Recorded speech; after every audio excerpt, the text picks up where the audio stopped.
actually getting worse.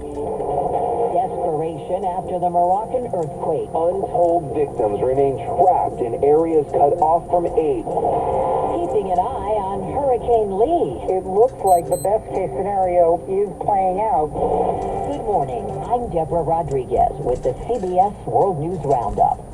22 years after the deadliest terror attack on U.S. soil, the remembrances have begun.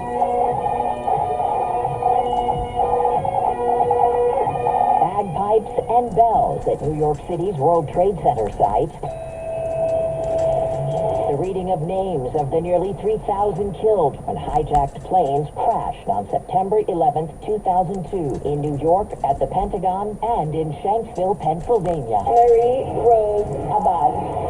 Andrew Anthony Abate. Vincent Paul Abate. Communities across the country are paying tribute. Now to Morocco, where at least 2,500 deaths are now blamed on the massive earthquake on Friday. CBS's Chris Livesay is in Marrakesh. Across Morocco, they search for the living and mourn the dead. We were having dinner, said Hamid Ben Henna. I asked my son to bring a knife from the kitchen to cut the dessert, but he never did, because as soon as he left the kitchen, the earthquake struck. He was buried in 6 feet of rubble. The worst is in the scenic high Atlas Mountains, where dirt roads snake into snow-capped peaks. Many blocked by a rock slide, impossible to reach those still trapped beneath the debris, either to save or lay to rest. More than 300,000 people have been impacted by the quake, including foreign residents like Helen Gallagher. We just couldn't ever imagine something like this happening here. It's just been totally devastating. We're just in survival mode and just trying to get help out to the people who most need it. While here in Marrakesh and its famed Casbah, medieval walls that have stood for 1,000 years could topple with the next aftershock, if they haven't already. Hundreds of people in Marrakesh have lined up to donate blood. Some have passed out from the heat.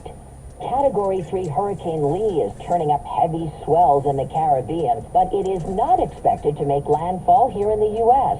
Meteorologist Jordan Steele checks in from the Weather Channel. Lee is going to turn northwest and eventually to the north. The model guidance continues to agree on placement just west of Bermuda. That's the good news. The not so good news is what happens after that. By this weekend, there's still so much confusion up here into parts of the Northeast. We know we're going to see impacts, and those impacts are going to be huge waves and dangerous rip currents for all of our East Coast locations. An escaped murderer has slipped past police in Pennsylvania again. No perimeter is 100% secure.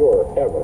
I'm not going to make an excuse to you. I wish it had not happened. State Police Lieutenant Colonel George Bivens after Danilo Cavalcante stole a dairy delivery van Saturday night and drove 25 miles to the home of a former co-worker, where a doorbell camera spotted him with a new look. He was clean-shaven and wore a bright green sweatshirt. Police say he later ditched the van in a field. Cavalcante broke out of prison near Philadelphia a week and a half ago after he was convicted of killing his ex-girlfriend. Michigan State has suspended head football coach Mel Tucker without pay amid an investigation into alleged sexual harassment involving a rape survivor who was hired to educate the team about sexual misconduct. Brenda Tracy claims Tucker made sexual comments without her consent over the phone. MSU interim president Teresa Woodruff. In the MSU of today, when any report comes into the university, it is appropriately and rigorously reviewed. In the MSU of today, our investigative processes are fair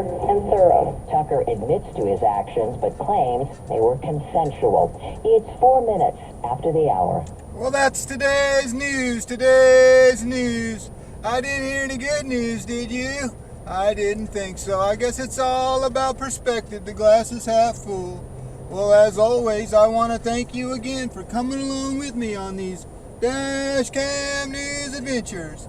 You know the drill. Peace, love, and all that hippie jazz. Bye-bye, everybody. It's 64 degrees.